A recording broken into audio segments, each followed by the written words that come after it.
All right. Excellent. We're Thank you, good to Kendra, and go. over to you. Thank you. Thank you. Thank you again for having me here today to share some great progress on our strategy itself. This is the next milestone with the strategy that we implemented almost a year ago, actually. We're about 15 days away from our anniversary date of our strategy. And boy, have we accomplished a lot. But this one's a big one. This is the update to our foreign agricultural worker policy that applies to SOP participants. Um, from my viewpoint, policy knocked it out of the park on this one. They did a great job in balancing entitlement, in balancing how we approach this cohort of workers, but also considering a very innovative approach in how we can work with this cohort of workers as well as their employers. So our roadmap for today, we're going to talk about the background quickly, what got us here to this policy update. We've all seen the foreign agricultural worker strategy, so I'm just going to put it up for a couple of seconds, highlight a couple key things, and then move on, as well as what we've accomplished to date, because I'm really proud of all of the work that we've done. We're going to talk about coverage for these workers, specifically in SOP.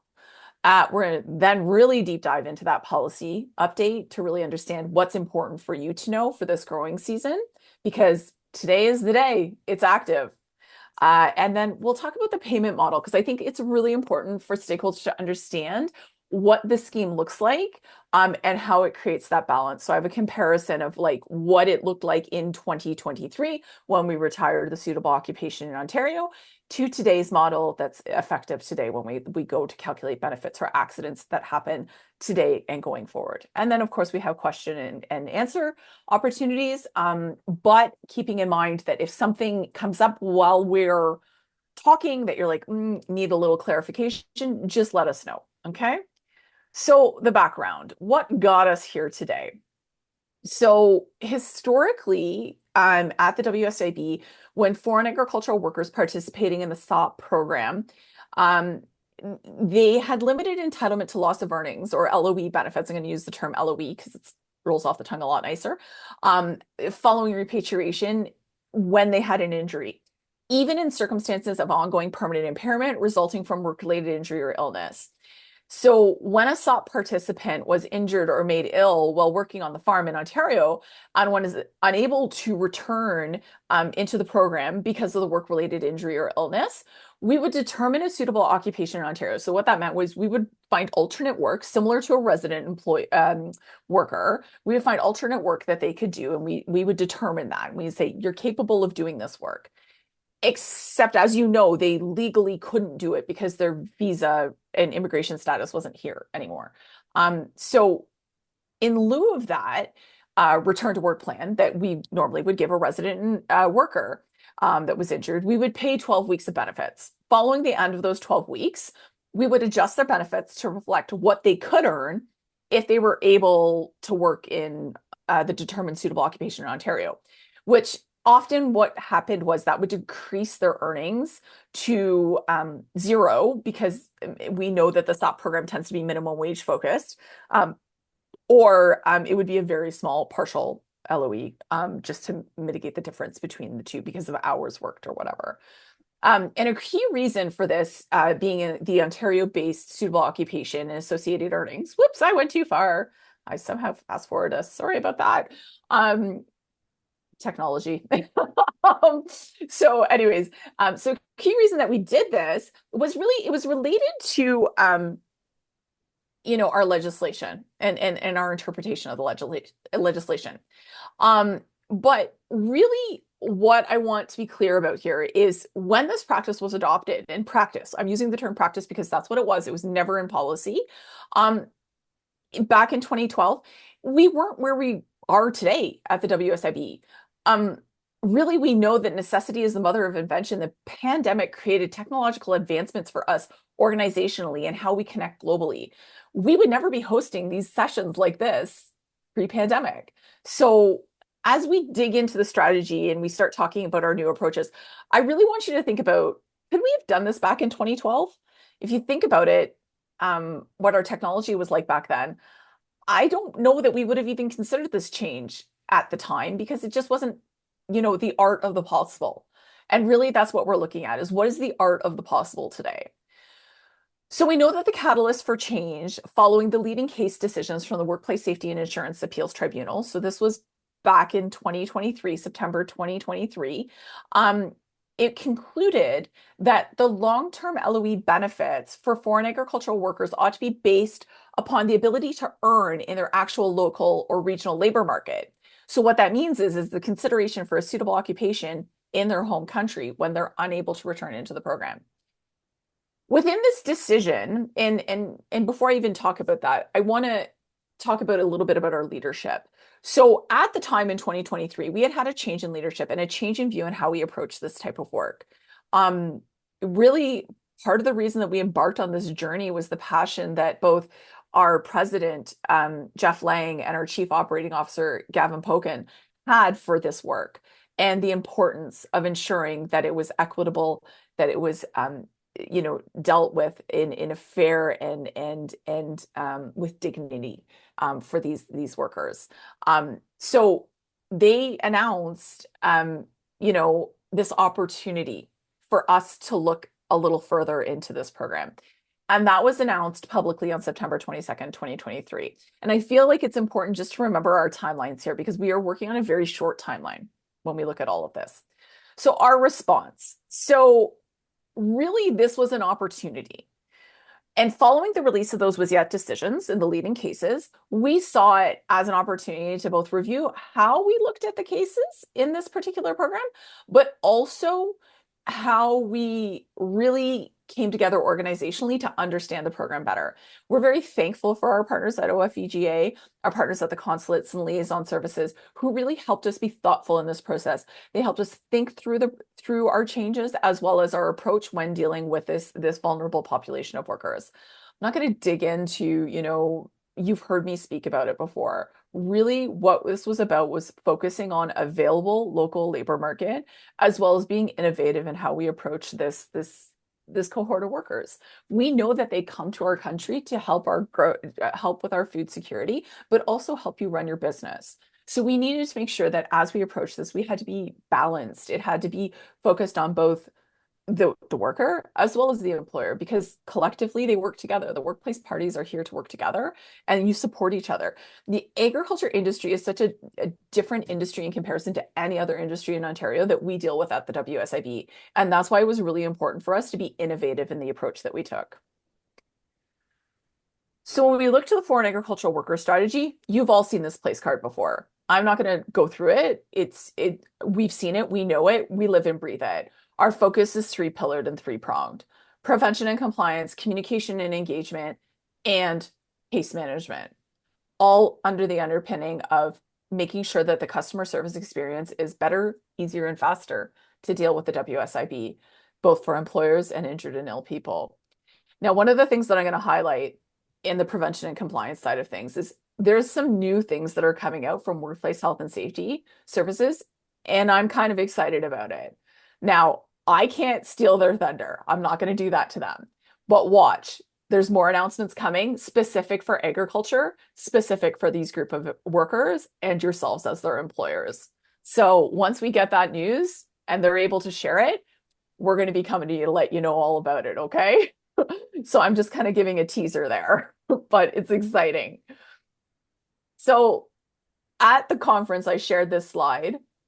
You'll notice our currently in progress work is getting smaller.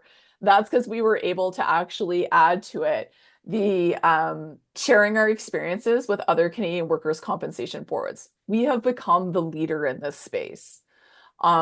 We tend to be ahead of many of the boards, just as one of the largest ones in North America. But what's important for us is that we're continuing to work with our stakeholders and our system partners on this. And we wanted to share that in the innovation that we're taking with this approach. We've also moved over the policy because it's live and complete at this point. So that's a good news story. And still to come, keeping in mind that, we're getting a lot of questions around other workers that aren't in SOP. And we have committed that we're going to look at that at the end of this year. And the reason behind why we're doing that is that historically, we have been really good at the WSIB to big bang initiatives. The problem with that is when you take a big bang approach, if you have a little hole or a problem, you can't figure out where it is. Is it one program if it's all programs? So we targeted the SOP program or the SOP on purpose because the practice applied to that particular program. And also we knew it was an opportunity because we had a policy that applied to it. So we know that we're getting questions on the other programs, but we need to stabilize SOP at this point. We need to observe how it's interacting within the system as well as externally, and then make recommendations beyond. We don't, the one thing with SOP, and you all know this, it's a very unique program in comparison to all the other ones out there. All right, coverage. We've been through this before. Nothing changes, okay? We're still covering the same way. We've not touched it. It's actually, I think it's in the contract that's set out by the federal government, but just remembering that coverage starts as soon as the person arrives at their agreed upon point and until they return to that in their home country. They're also covered while traveling from the airport in Ontario to the employer's premises while using bus or car with the employer's authorization, taking time off during mealtime, and then sleeping in accommodation provided by the employer. When they're not covered, and this is a fairly hot button one that we talk about, I think every time we get together, it's one of the ones. What if they're playing a game of soccer off the employer's premises? Is it covered? Certainly of time of recreation away from the employer, there's no coverage, or while visiting family or friends. Now, if we're talking about on the employer's premises, might be a case of time, place, activity that we'd have to consider. So, it's just something to be aware of. I know soccer is one of those popular sports. We're a soccer family, so I get it. All right, let's dig in. Let's start talking about the policy itself and the changes that are ahead. So, I just want to thank our policy team again, and I keep doing this externally because they've knocked it out of the park. And I know I said that at the beginning, but they really did. They took this in probably one of the most innovative ways, thinking outside the box, and really taking into consideration the nature of the employment pattern of these workers. As you know, we have no other workers in Ontario that really have a similar pattern where they could potentially work in two very different economies in any calendar year. So really the intent behind this was to capture that within this policy update. All right, so let's talk about the purpose of the policy. A lot of this language is lifted and shifted from the policy itself. So the purpose of this policy is set out the coverage rules for foreign agricultural workers participating in the SOP program or in the SOP. And it provides guidelines around return to work, entitlement to loss of earnings benefits, determining average earnings and post-injury earnings and insurable earnings. I'm going to flip this around. So that's the order in which the policy reads. So you go return to work entitlement. We're not going to talk about it in that order. And the reason being is because it's really important to me to kind of follow the flow. At least that's the way my brain works, to follow the flow of what do we need at the beginning, what happens in the middle, and then what happens at the end. So we're going to start with average earnings and, reporting. Then we're going to talk about entitlement to loss of earnings. And then we're going to talk about return to work. Okay, so that's the flow of this conversation. Now, this is one of the slides that I used in our internal training deck. So we needed to make sure that we did a did you know? And you all know what the participating programs are, but we needed to make sure that that was clear specifically for our eligibility case managers. So we've actually, as part of this, undertaken a massive training opportunity for all of our staff that touch these claims. So our entitlement team, they deal with them across the province, round robin. They've been upskilled, all of them. We had a manager, I did a train the trainer. We had a manager go through to every single in-office day and provide this training. I met with, last week, I did the training for case management, particularly our team in Guelph that manages your cases once they move into to short or long. Our return to work specialists, these are the people you're going to see on the farm if you need a return to work specialist. And then we also included our serious injury program, our occupational disease program, and then their return to work teams as well. So we made sure that we hit anybody that may actually be interacting with you as an employer when dealing with a SOP. participant if they do have an injury or illness. We're also safeguarding for the future. So all of this work has been provided to our training program, and we're ensuring that when new eligibility case managers come into the system, that they are trained on this in the foundations program. And then we're also ensuring that our case managers, when if they do end up working with our Guelph teams, are given the module on this as well. So the good news is that by doing this, we're ensuring that consistent messaging, and you're not going to have any questions of going, are we applying it correctly? Because the answer is we're making sure that we're doing that. So it's not a one and done. We're reminding everybody. All right. For the purpose of those policies, we have policy came up with some key definitions that are really important for us. They're not used in any of our other policies because they don't really apply, but they apply to this one. So let's go over what those mean. And these are going to be words that you're going to hear me saying throughout the presentation. So agricultural season is just that. It's that contract season in which they may be injured because for the purposes of this policy, okay?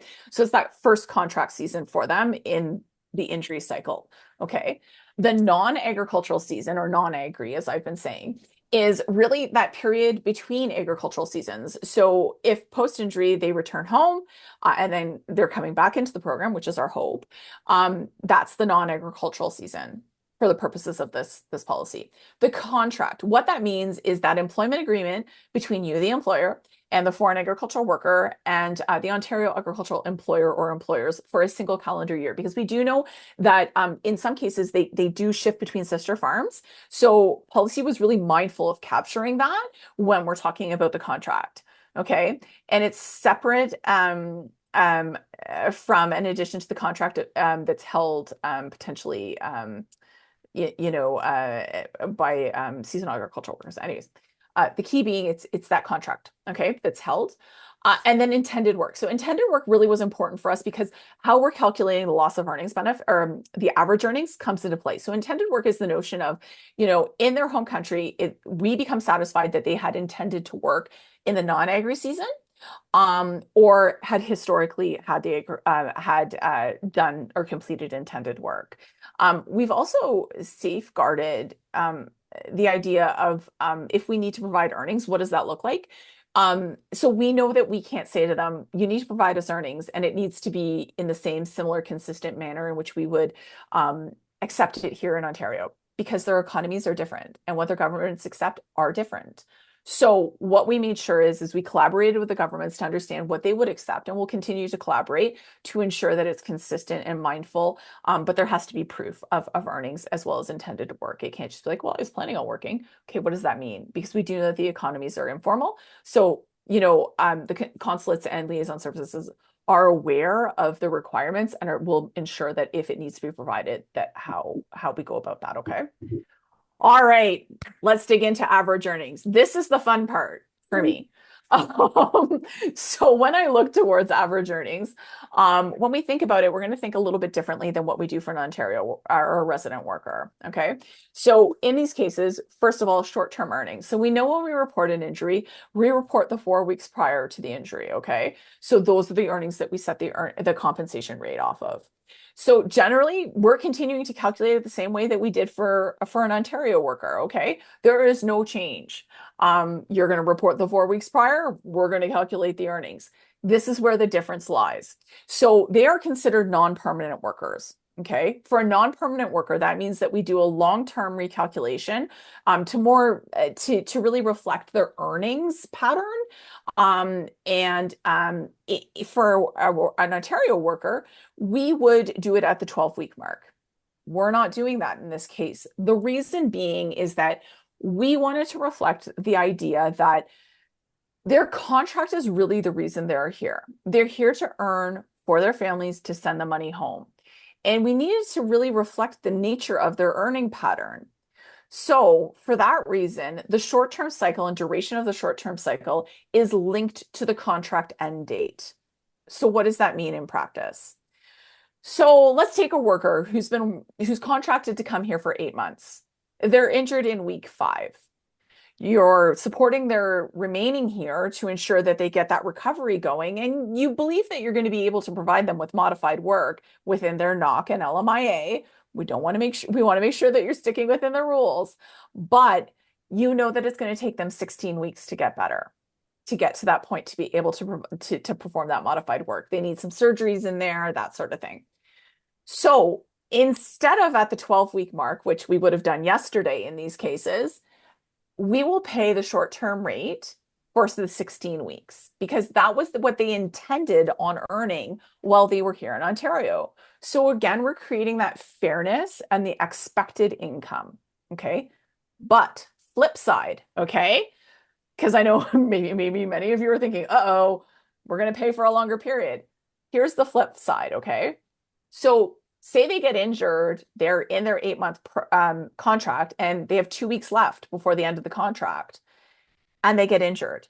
That short-term rate is only going to be paid for 2 weeks at this point, and that long-term rate is going to be triggered, okay? So that's where we balanced it. We looked at it and said, what makes sense in order to establish that kind of consistent pattern of earning and mirror their earning pattern, remembering that this is a very unique group of workers, okay?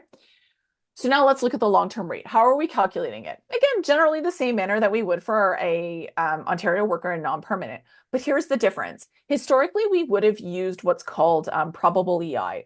Now, as you all know, they can't collect EI. So we were using earnings that weren't real, okay, in their earnings pattern or their long-term rate because it wasn't something that they could collect.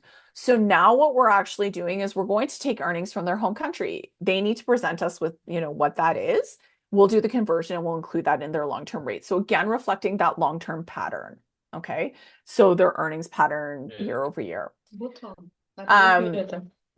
also, Als ik shoot.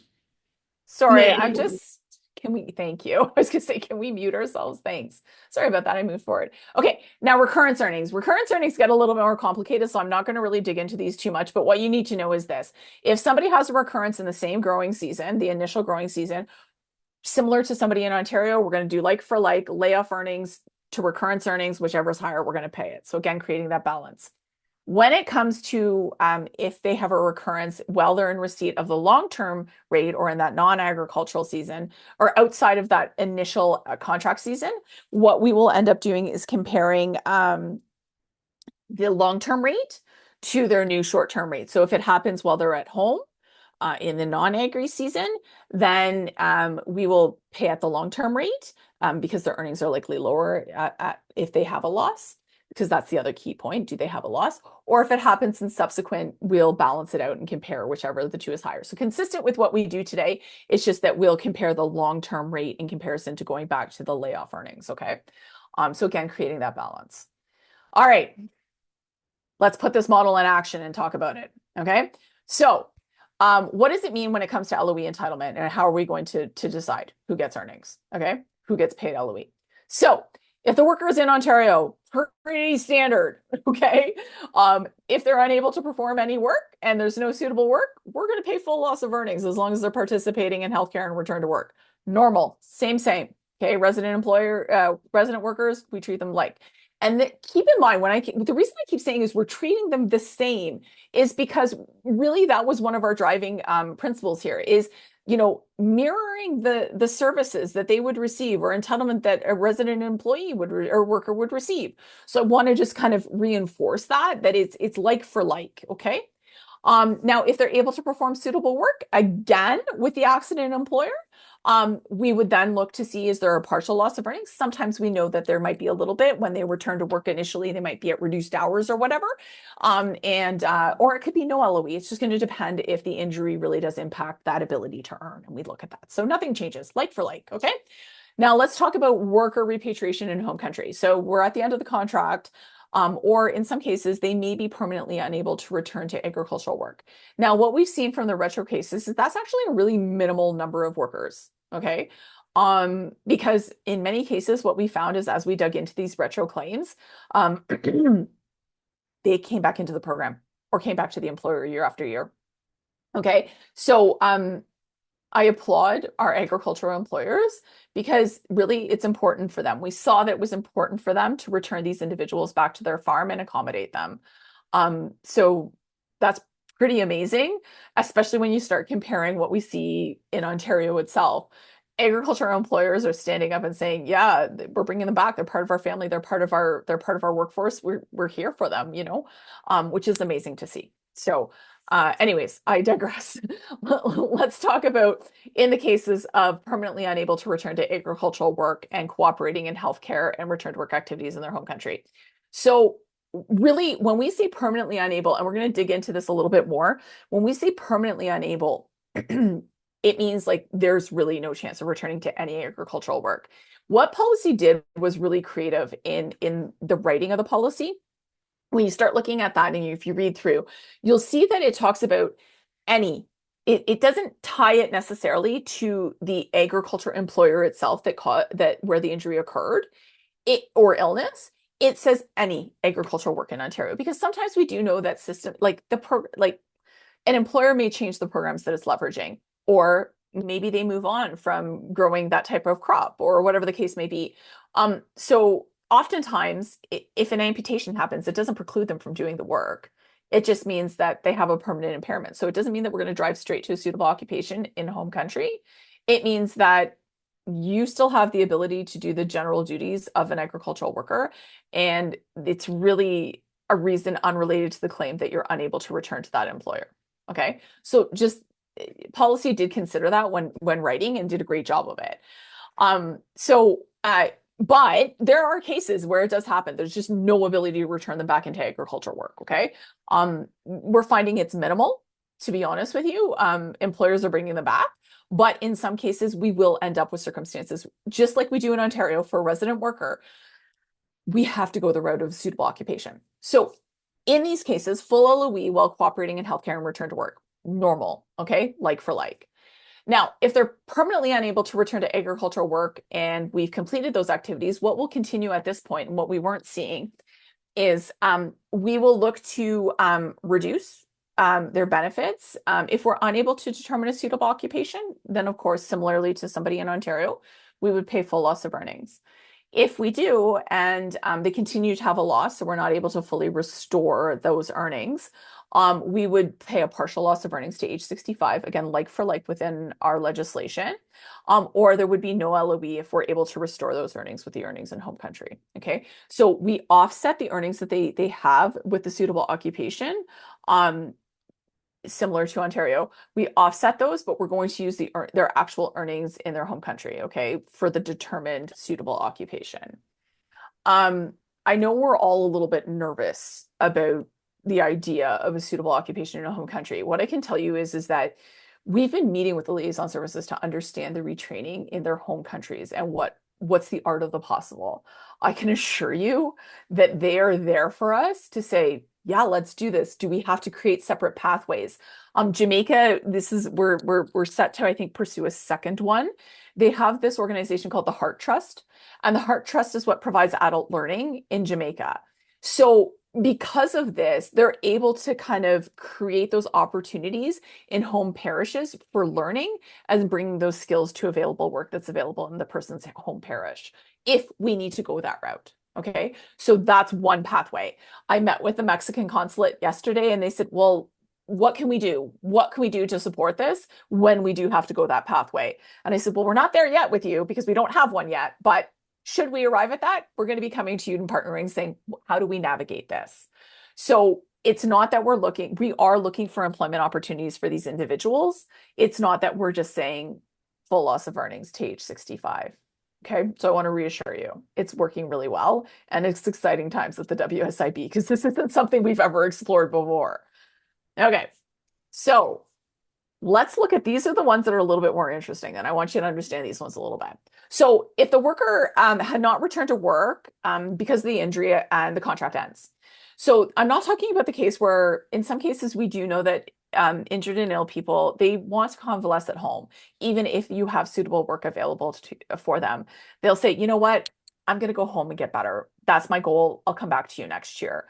In those cases, of course, if you have suitable work that's available to them, we wouldn't have been paying loss of earnings in those cases because it's available to them.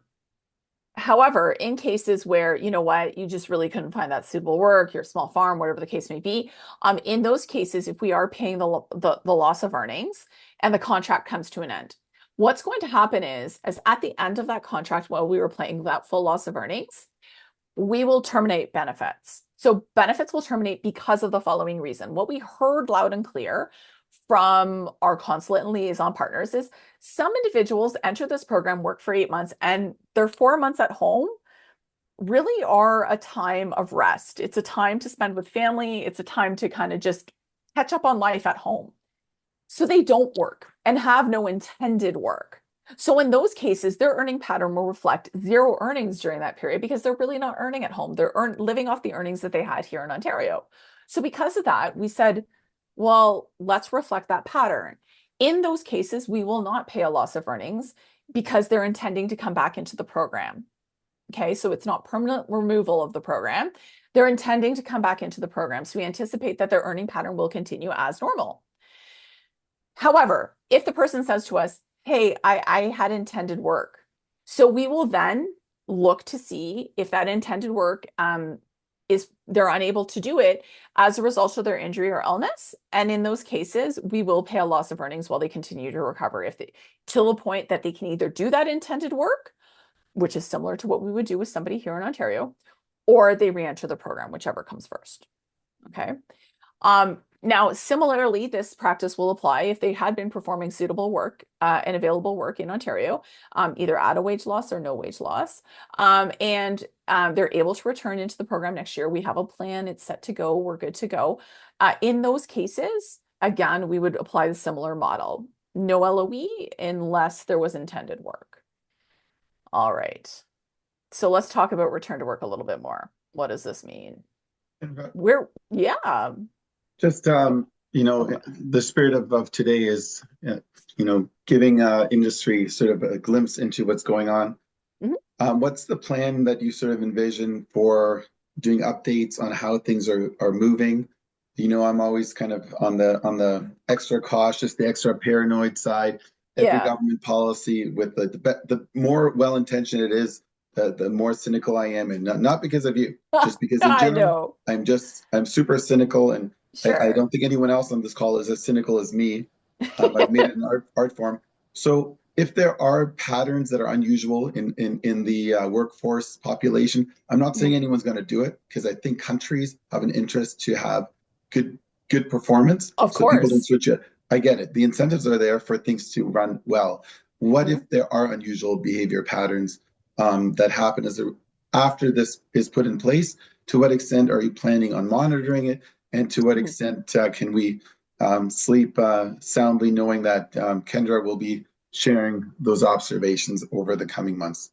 Yeah, for sure. So our compliance team is engaged, as we had put as part of one of the pillars.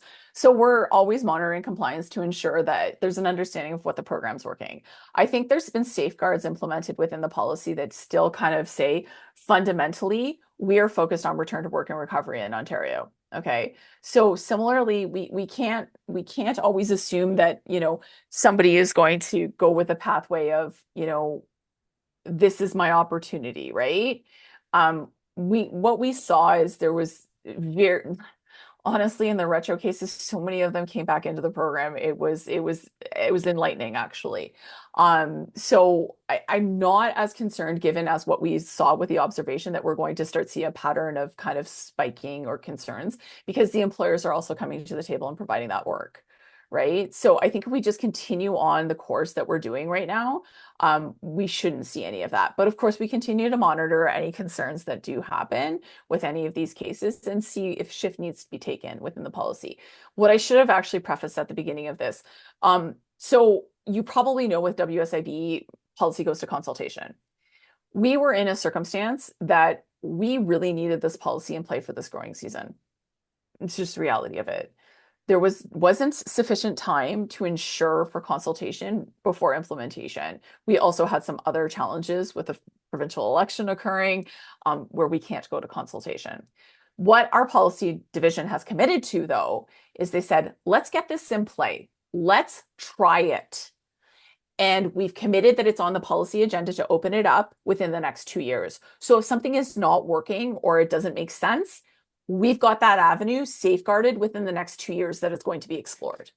Okay, and that's going to be, don't worry, we're going to let you know, Stefan, so that you guys can also submit anything with regard. And we would, of course, encourage that as well. Okay, what I will ensure, Stefan, do you get the OPB emails? So when we get a policy update, it gets sent to you. Do you get that? No, I don't. But and I'm going to get you on the if we list. can make that an action item, that'd be great. I'd appreciate that. Yeah. I think, and we can have this conversation offline. I Yeah. do feel like if we're going to provide meaningful input, into our observations, it'd be great if we can have an understanding of how much proactive, data gathering and observation gathering is going to happen through a compliance team, and to what extent we'll have, let's say, the benefit of that kind of information, or do we have to, canvass every single employer and say, yeah, no, look, no, did no. you see a change in patterns on your farm? Because that one is redundant and one is efficient in terms of data gathering. Sorry. Yeah, for sure. No, that's okay. And We we don't have always, to get into it. I'm just yeah. planting that seed with you. Yeah, no, we always do. And I think actually when they go to consultation like this, they do actually provide a discussion paper to support how the performance of the policy goes. And that goes with policy. So they'll talk about the sector itself and the observations that they're noticing in trends and stuff like that. Wonderful. I'm surprised no one on the webinar has sent me messages like, stop picking fights with Kendra. She'll never come back.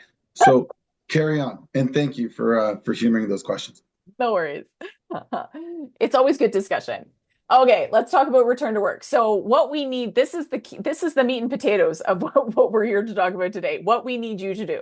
We need you to keep doing the things that you're doing. We're really focused on this, on return to work and recovery in Ontario. We know historically that if somebody is recovering in Ontario, they have a better chance to reach that full recovery. The reason being is not necessarily because, oh, they're in Ontario, they're not in their home country. It's nothing to do with that. It's just the access to healthcare and continuation of that healthcare is better here in Ontario because we don't have that disruption of repatriation occurring. Okay, we do know that there is lags between returning home and getting that treatment. Access to treatment may be further away. Jamaica is a prime example of that. Getting treatment in your parish is a little bit more difficult. So you have to travel outside of your parish or, your town in order to get that treatment. Same with Mexico. It's not readily available right beside you. Whereas we have lots of opportunity here in Ontario with our programs of care that are really across the province. The renewal of the program of care providers in, I want to say 2023, has really made a huge difference in how we provide service to injured people in their home market, if you will, here in Ontario, or home, like in and around their home region. Okay, so I want to consider that. And also, I know that there's always concerns when it comes to like needing surgery or anything like that.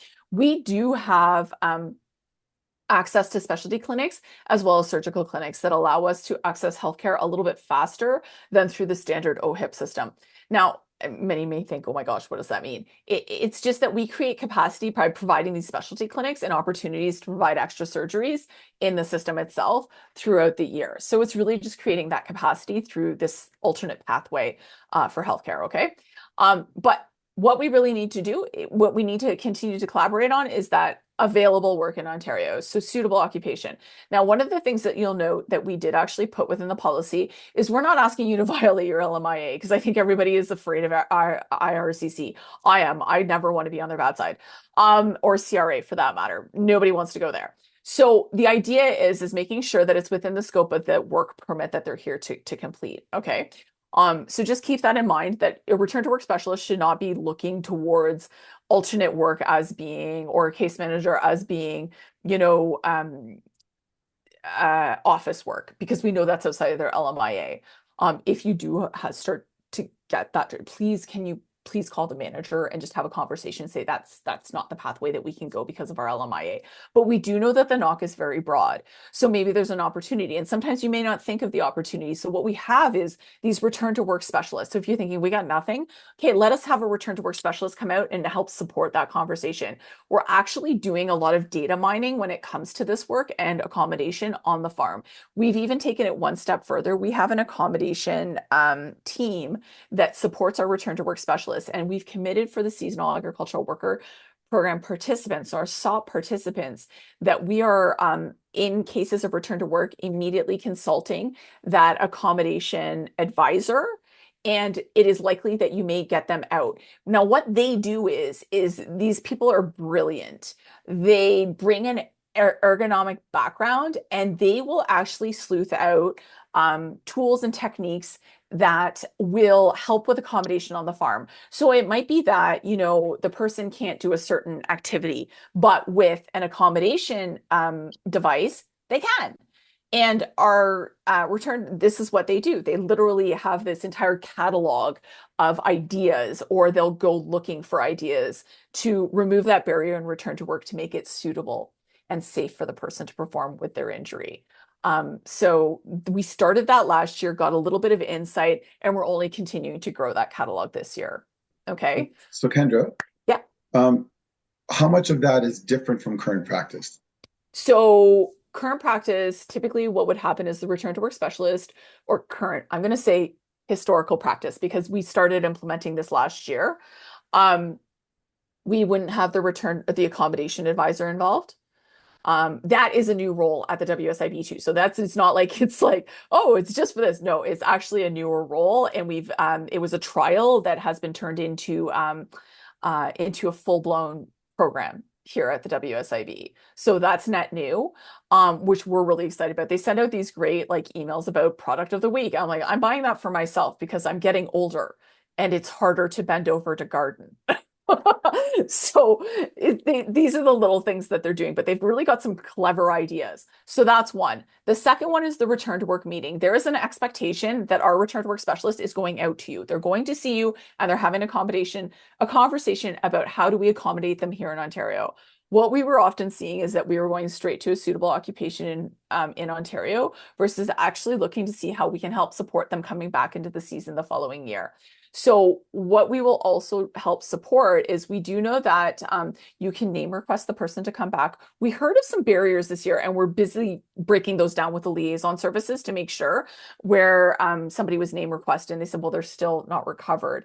They can come back into the program. We just need to provide some documentation around the suitable work that is available for the person. Okay, so that's where we need to do more work. So we're going to work with you to get that suitable occupation outlined for the person to come back into. I'm guessing you have a question, Stefan. I do, and sorry for being a smart-ass question, but to what extent do the return to work specialists have an agricultural, let's say, background or familiarity with it? Yeah. So we actually, our return to work specialists, and we've done this for a number of years, is we have I don't want to use the term dedicated, but I'm missing a word. We have designated return to work specialists that only work with the agricultural employers in their communities. Okay, so in their catchments. So they've been doing it a long time and are fairly confident with it. I can also speak to the fact that, and I say this because one of the accommodation advisors actually lives up the street from me. Her ergonomic background, she does work with the agricultural community. So we have that specialty that already exists as well. Having, lived and breathed kind of what her, just background is in general, right? So they've already been working with this population of workers for a long time, so it's not net new to them. Okay, so that's just going to be that continuation. Thank you, Kendra. And are you going to have to change the number of officers? Because if the current we already have upped it. Yeah, we've already upped a few of them. Yeah. So your current fleet, let's call it, or the current size of the army, yes. let's just say it's X. The future army that's going to be needed to support this policy is going to be 2X or 3X. Sorry to be nosy, but what's sort of the process for getting them to that same level of familiarity? The reason why I ask is a lot of growers have been burnt by staff turnover at Integrity Services Branch that kind of inspects compliance on farms. And for a long time, they were bringing in staff that had no agricultural background to supplement those that were already there and were excellent. Right? There's excellent inspectors everywhere. What about can you just give a sense of what the plan is? Yeah, so we've already done a lot of, I'll call them in-service. So we've given the opportunity to share knowledge We also have designated SMEs, subject matter experts, who are quite knowledgeable. And what our team in Return to Work actually did was they have a few that is like, by George, I think they've got it. They're acting as the SME for the Return to Work specialists, who will be going out to the farms. So it's not net new to them, and going out into the industry itself. But we did make sure that they understand that they need to stick within the NOC and the LMIA. And we continue to do those training opportunities and those conversations. So, if something feels off or whatever, please give us a call. Though don't hesitate to have that conversation, and never worry about if you say, you know what, I think I just want to talk to the manager about this because these are my concerns. Please do. Okay, there's nothing wrong with escalating to a manager ever. Okay, the WSIB should never feel as though, the person's going to burn me as a result of that. Never. It's always a learning opportunity. We always approach these as learning opportunities. Maybe somebody missed something forgot, they was having a bad day and it just slipped their mind, whatever the case may be. What we would say is always that manager's there for direct support, as well as we have stakeholder relations support if needed to connect you with the right person. But customer care can get you to the manager without difficulty. So just call that 1-800 number, say, hey, this person came out, I'd really like to talk to their manager, and they'll transfer you over. Okay. You're the best. No problem. Thank you. Yeah, of course. Okay. So when we talk about return to work plans, the idea is that always we want to look towards, Ontario, and how can we support Ontario? Okay. Because again, it's similarly to anybody, and you'll see this when we start looking at earnings. And I'm going to talk really quickly through a couple of slides here because I want to get to that point, but because I'm cognizant of time as well. But what I would say is that when you're looking at earnings, people want to come back into the program because they know, and similarly to a resident employer or worker rather, returning to your employer is always beneficial to you. That is where you will continue to grow your income. Same for an agricultural worker. Their income's always going to grow if they come back into Ontario, right? Because it's just the nature of employment, right? And we pay on, like, it's based on prior earnings, not future earnings. We don't have a future economic loss. So that's something to consider as well. Okay. Okay, so we do know that in some cases we are actually going to have to look in those suitable occupation in a home country. It's going to happen. We have to acknowledge it. We can't hide from it. Okay, so what you need to know though is we're always going to look at the idea of, what are the return to work opportunities in home country, and we're looking to restore pre-injury average earnings as much as possible. Okay, so we're looking to see what we can do to provide them with available work and give them the skills to be able to do that work, and can we restore those earnings? Okay, post-plan earnings will always be adjusted to partial, or in some cases maybe no LOE, depending on how kind of the cookie crumbles when it comes to loss of earnings. And we'll adjust it using the suitable occupation in home country. Okay. Now we did talk about that intended work. So they're able to return to agriculture work, and we actually have a case example of this right now in one of the retro cases. So the person is unable to do the work in home country that they did typically and historically. So the idea is that can we look to provide them with something that actually they can accommodate themselves in that work at home? That's the easiest pathway, obviously, always, and then they can restore their earnings. Or do we need to provide them with services that allow them to restore those earnings in home country? Okay. So those are some of the pathways, or we may actually have to just look at that suitable occupation in home country. Okay, let's look at the payment model. That's really the key. So here's some key assumptions that you need to take into consideration as we talk about these examples. Okay, so I did this for the Consulate of Mexico because they've been asking questions about it. So it's in pesos. So the earnings in home country that we used to calculate the long-term rate were 278 pesos per day. I then converted it to using the Bank of Canada rate, historical Bank of Canada rate, because again, it's based on historical earnings to calculate the long-term rate. We used an average over a year so from 2023 to 2024, which was $22.34 per day of earnings in their home country. And then we said 6 days a week, kind of comparable to what they do in their contract here in Ontario. And then when we're talking about a post-plan earning, again, we use the same amounts. The only difference is you'll notice that the conversion is actually at $19. That's because today that conversion rate is lower, or it's the Canadian dollar or the peso is performing higher to the Canadian dollar. So we always look towards the Bank of Canada rate. That was the consistency that we decided was really to use that to see that historical performance. Okay. All right. So what does this mean? So you'll see that I have a couple of columns here. I've got a pre-September 2022 column, and I've got a post-May 1st column. So when we look down the row, what we see is that short-term compensation rate. This was a really high earner, just so you know. They were earning really a high wage weekly. I think it was at the height of the season when we looked at the claim itself. So they were injured earning quite a bit of money. So they were at $964, okay, per week, and that's their compensation rate at 85% of net, standard, normal approach. Now, when we used probable EI for that person to calculate the long-term rate, it came out at $689.42 for their compensation rate. Now, when we looked at their post-May 1 earnings, you will see that using their home earnings, it does drop it a little bit. Okay, so we're acknowledging that there is a drop, but we're more reflective of their earning pattern again. Okay, so what they would earn over that year, and really looking towards anybody who maybe is unable to return into that program, it's more reflective of their earnings over the year. Now, pre-September 22nd, 2023, we would have paid out this long-term rate here at $689 for 12 weeks and then called it a day.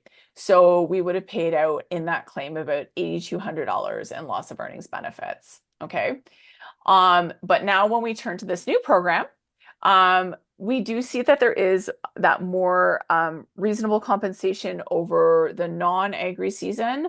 So this is making the assumption that they did have intended work, and we would pay them out at $12,000 for a 20-week period. And these are Canadian funds. Now, let's take the pathway. Now, what we are hearing is that it's atypical for many workers to have intended work in the non-agri season. Many of them just go home to rest. Okay, so just keep that in mind when we're talking about this.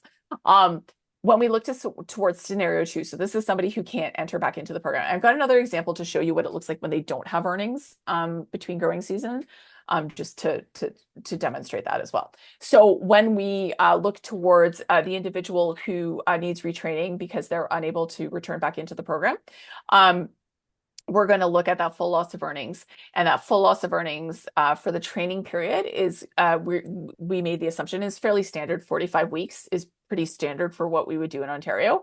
So it's about 28,000. And then we made a plan adjustment. So I'm saying again that $19.66 per day, calculating it out to a weekly rate of $117. The post-plan PLOE, which is similar to what we would do in Ontario, we would offset it. So we pay a partial loss of earnings, and that would be for $531 weekly with an annual amount of $27,000. And of course, we do annual reviews in these cases, which we would also, in every case, sorry, not just these cases, in every case. So in these cases, what we would see is the situation where that would potentially, that would be adjusted depending on the performance of the peso to the dollar, okay? So let me shift over to the next one. So here's the example where the person didn't earn in the non-growing season or the non-agri season. So the rate would actually drop to $593 again for that long-term rate. Nothing changes here, but it really demonstrates that, you know, we are taking into consideration that intended, that growing pattern of how they would earn. If they didn't work, we wouldn't pay during the non-agri season, so that would be $0. And then again, of course, there would be a little bit of difference when it comes to what we pay for that suitable occupation because the rate is lower, right? We calculate it based off the rate. So the long-term rate times 45 weeks is 26,000, just about 27,000. And then of course that post-plan earning, again, taking the same calculations over here, becomes $497 for an annual rate of 25,000. And then of course that's paid to the age of 65. So when we look at these payment examples, what we see is that it really balances out that compensation expectation of like it's mirroring what the person would be entitled to in Ontario, but really reflective of their earning pattern and would compensate based on their earning pattern when it comes to that intended earning. Because when they enter the program, the intention is, of course, that oftentimes their plan is just to stay in this program until, they're retired. Now, again, if the person chooses not, I probably should have put this caveat under there, out at the front. We still have all of our existing suite of policies that apply to these cases. So if somebody chooses not to return back into the program, but you were accommodating them, that's what we call a post-accident change, non-work related. So the reasons that they don't have work is not related to the claim, but rather related to a choice that they've made not to return back into the program. If there's a reason that they're prevented to returning to the program that's not related to the claim, we've seen this happen. So I want to be clear about this. Again, that is a post-accident change, non-work related. If it's something outside of the injury or illness preventing them, but you're able to accommodate them, we would, of course, again, look to weigh the evidence from a post-accident change standpoint, similarly to what we would do for a resident worker here in Ontario.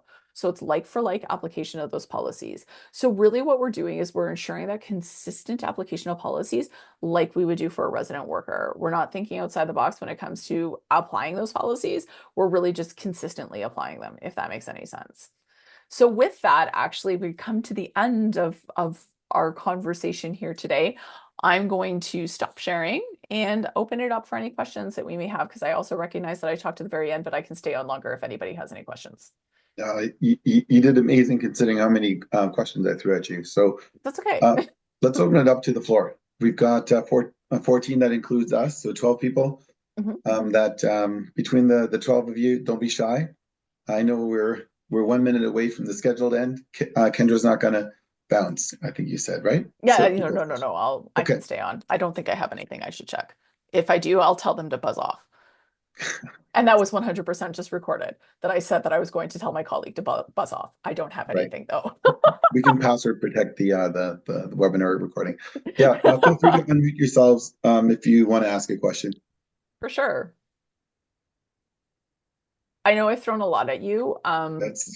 If you come up with questions after we are done spending our time together here, throw them at me, send me an email. It's fine. We'll answer them, or we'll get them answered. The other thing that I want to share as well that's really exciting with this policy that I forgot to share. So one of the things that we don't do is we don't translate our policies into any other language. They're available in French and English. That's it.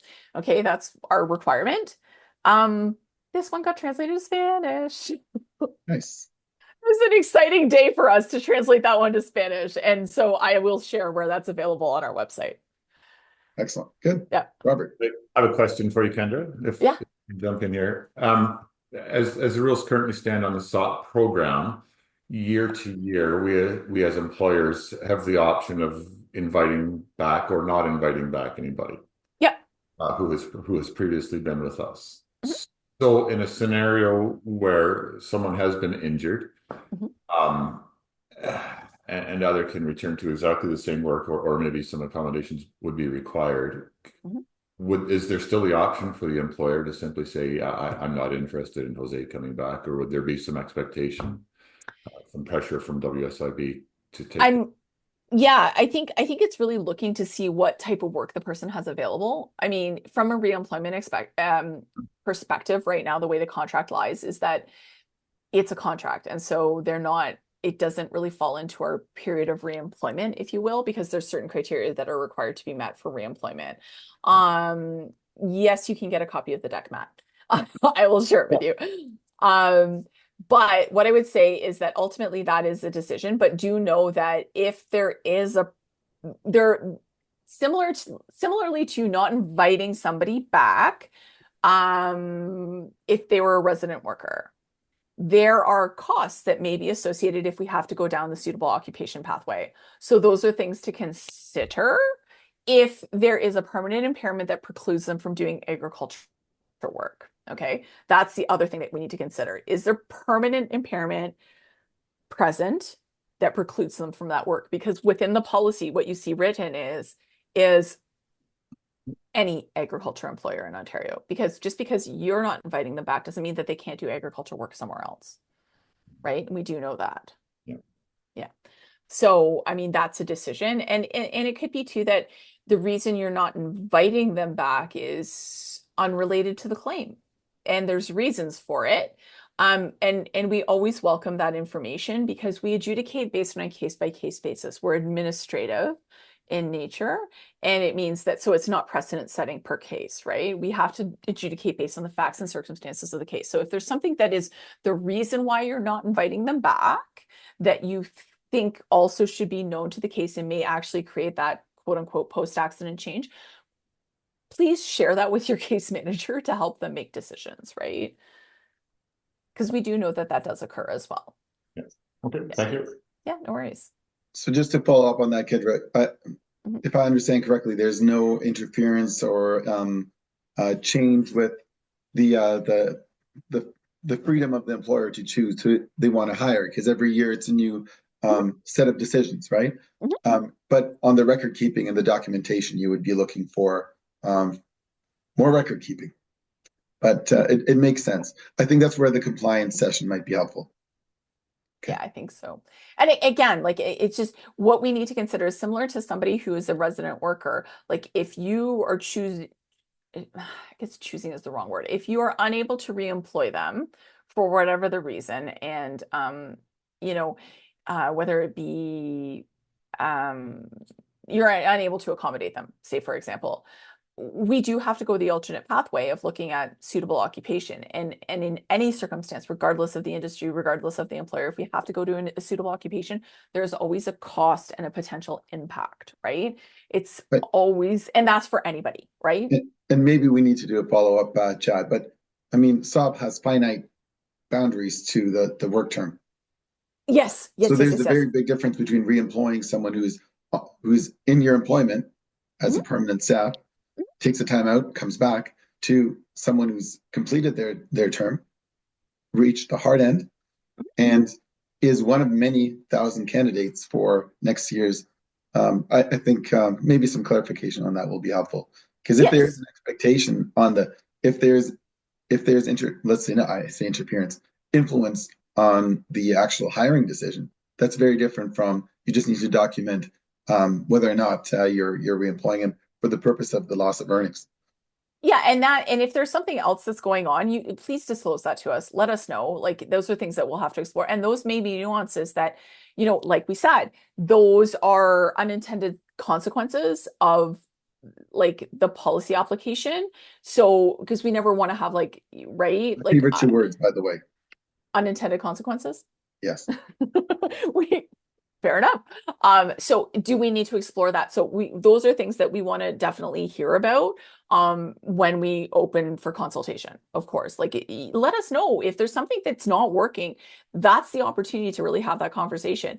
But because we were so outside of the box, we also looked at this as an opportunity to do application of the policy to see what works, because we were innovative in our approach, right? So it's as much as it's like, oh, we didn't go to consultation, but I see this as an opportunity because it gives us the chance to try it and say, okay, what shifts do we need to make in order to make it work within our current approach? But also keeping in mind that we're taking the approach of like treating it with fairness, integrity, all of the things, right? Like, and really that's important to us and drives our passion. Oh, for sure. Good. Yeah. I want to be respectful. I've already gone 6 minutes over both your time and everyone else's time. Of course. Let's wrap it up. Sure. Thank you, Kendra. Love your energy. You always bring it, always 100%. Very informative. Look forward to working with you on the follow-up, on the record keeping, on all that, what we call compliance. And thank you everyone for joining. Appreciate it. Have a good rest of your day. Thanks everybody. Take care. Bye now. Bye, Kendra.